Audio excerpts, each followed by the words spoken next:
Here's how to contact Expedia customer service by phone, chat, and app. First, open up any web browser. Here you want to search Expedia customer service number.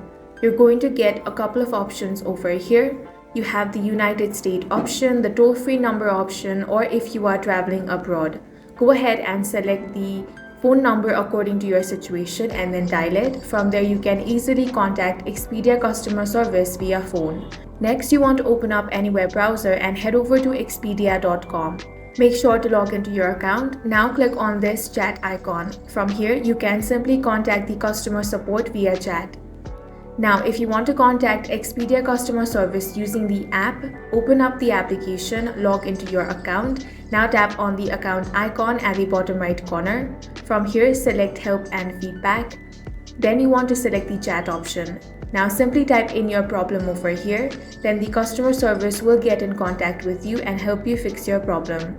That's all for this video. If you found it useful, make sure to hit the like button and subscribe for more videos like this.